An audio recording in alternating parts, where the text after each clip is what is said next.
Bonjour et bienvenue sur ma chaîne. Aujourd'hui on conduit enfin quand je dis on c'est moi mais je conduis une nouvelle BMW M140i.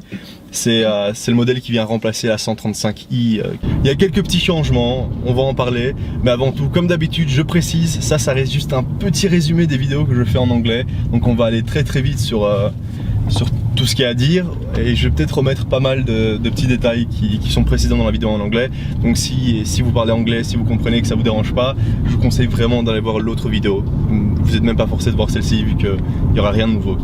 Donc qui dit BMW M dit M-Pack, dit jambes plus grandes, dit voilà, tous ces petits packs extérieurs intérieurs qui changent. C'est pas nouveau, il n'y a pas une grande différence. La première série 1 que j'ai conduit c'était je crois en 2015 ou 2016, j'ai eu une 125D Sport Hatch avec le M-Pack.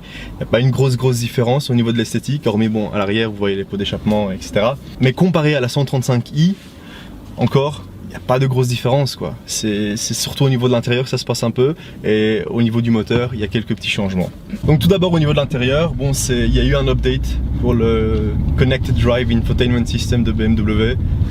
Ça se passe très bien, honnêtement. Est-ce qu'il y en avait besoin? Oui, c'est un petit rafraîchissement, c'est rien de spécial. Ça reste le même système, c'est tout aussi facile à utiliser. Et si vous êtes habitué, si vous avez une BM un peu plus ancienne, en fait, si vous avez une BM à partir de 2008, c'est vraiment le même système, juste qu'ils font des petits updates dessus chaque année. Et voilà, il n'y a pas une grosse différence quoi. Au niveau des options, cette voiture est vraiment très bien équipée.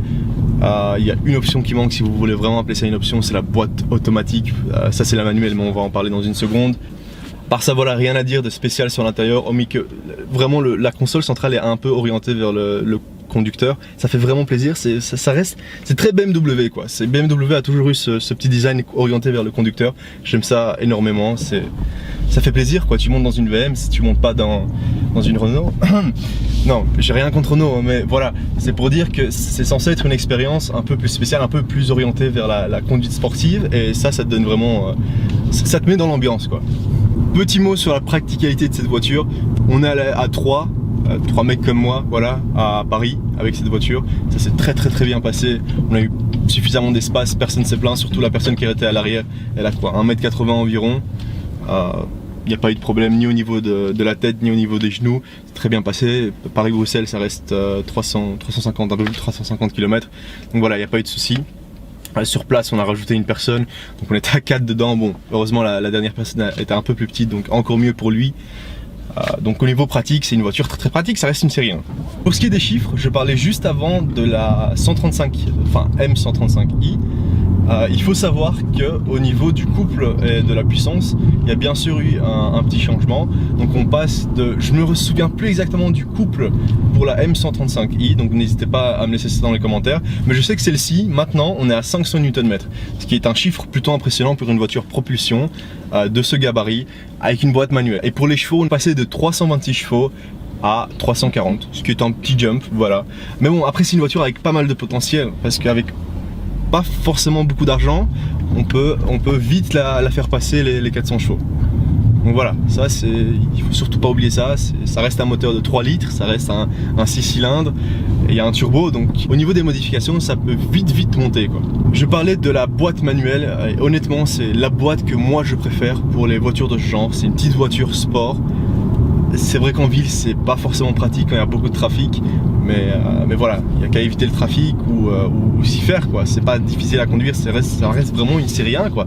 Si on roule en mode normal, en confort etc, on s'en rend même pas compte. Puis après si on passe un rapport en bas et qu'on accélère, ça monte très vite quoi. C'est une voiture à deux facettes.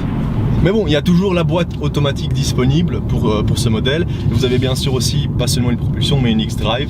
Si vous cherchez les hautes performances, moi à votre place, je mettrai la boîte automatique et le mode de traction X-Drive parce que c'est ce qu'il faut quoi. Mais si vous cherchez simplement à vous amuser, à avoir une voiture sport qui est suffisamment puissante, et de temps en temps vous voulez la faire un peu partir de l'arrière, voilà, ça c'est le modèle qu'il faut. C'est la boîte manuelle et juste propulsion, et c'est un régal vraiment. Pour ce qui est de 0 à 100, on est dans les 4 secondes et demie, voire un petit peu plus, ça dépend de comment vous lancez la voiture, surtout avec la boîte manuelle. Honnêtement c'est amplement suffisant. Là, elle est un peu moins rapide que la M2, c'est vrai.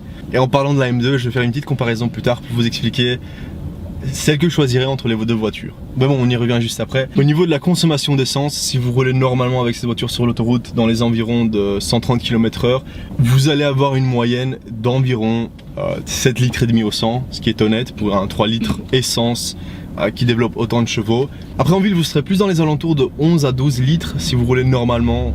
Pas super éco, hein, mais en mode normal quoi, sans forcément accélérer toutes les 2 secondes. Donc je mettrais la moyenne dans les environs de 9 litres au 100, voire un peu moins. Ça reste une voiture qui est vraiment pas mal pour au niveau de la consommation d'essence, surtout pour une boîte manuelle. C'est même pas l'automatique, c'est pas une 8 vitesses, ça reste une 6 vitesses simple. Donc ça dépend vraiment de vous, de comment vous la conduisez. Bon, et là on va en venir à ce que j'en ai pensé vraiment, à mon ressenti derrière le volant, et surtout, est-ce qu'elle vaut l'argent qu'elle coûte? Ça c'est vraiment la grosse question. Vaut-elle la somme demandée par BMW? Il faut savoir que cette voiture commence à 35 000 hors TVA et sans option. Là, avec toutes les options, bon, hormis la boîte automatique, voilà, on est à 50 000 incluant le TVA. 50 000 €, c'est quand même une belle somme. C'est presque une M2. Est-ce que la différence entre la M2 et la M140i, est-ce qu'il faut vraiment penser à faire des économies? Parce qu'au final, 10 000 € sur un prêt, je sais, c'est pas mal d'argent, hein. C'est souvent la différence entre est-ce que j'achète la voiture ou je ne l'achète pas. Mais si vous pouvez l'acheter, la M2, allez pour la M2. Il n'y a vraiment pas de question à se poser. Cette voiture est vraiment sympa. C'est une voiture incroyable, on s'amuse vraiment pas mal. J'ai plus d'essence, merde. Mais on s'amuse vraiment pas mal avec. Mais la M2, ça reste une vraie M. Et moi j'ai ressenti la différence entre les deux. Celle-ci au niveau de son caractère, pas sur circuit parce que je ne l'ai pas emmenée sur circuit, mais au niveau de son caractère de tenue de route, elle est plutôt lourde vers l'avant et très légère vers l'arrière, ce qui fait que ça part très vite en drift, même si on ne le veut pas forcément. Donc ça a tendance à vite survirer, donc il faut vraiment faire attention avec ça et bien contrôler. Donc si vous n'êtes pas habitué à la voiture et que vous conduisez ça en test drive ou quoi que ce soit, prenez votre temps, familiarisez-vous avec la voiture parce que ça peut vite partir. Et l'autre critique que j'ai eu pour cette voiture, c'était au niveau du son. C'est un peu dommage quand même. Je sais que c'est pas une vraie M, c'est pas une M1. Bon, la M1 on peut plus utiliser le nom, ça va, mais c'est plus comme la 1M. C'est vraiment une M140i. Et au niveau du son, on sent qu'il est un peu étouffé comme ça.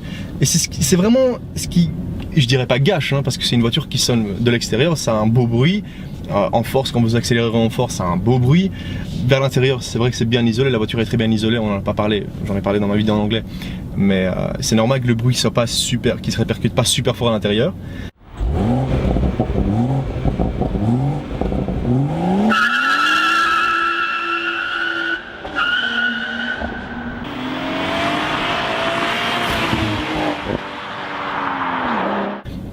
Mais j'aimerais une option, que ce soit comme Porsche fait avec l'Active Exhaust, qui nous permette de mettre l'échappement en sport et d'avoir un peu plus de son.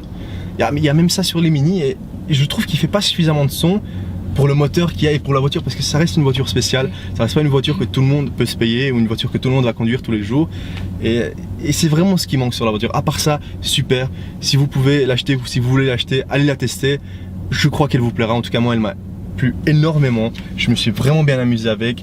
C'est une très bonne voiture pour tous les jours ou une très bonne voiture pour bien s'amuser le week-end. Elle peut tout faire, elle est pratique, elle n'est pas hors de prix comme une Porsche, donc voilà, pour moi c'est un gros pouce vers le haut pour cette voiture. En parlant de pouce vers le haut, n'hésitez pas à en lâcher un pour ma vidéo. Si vous avez d'autres questions, si vous voulez me parler ou si vous avez, voilà, je sais pas, des propositions, si vous voulez voir d'autres voitures, etc. Laissez-moi un commentaire ou laissez-moi un message sur les réseaux sociaux. Ça reste Eurocar Show. Voilà, vous êtes déjà sur la chaîne, donc si vous avez le nom de la chaîne, ben vous connaissez le nom de tous les autres réseaux sociaux.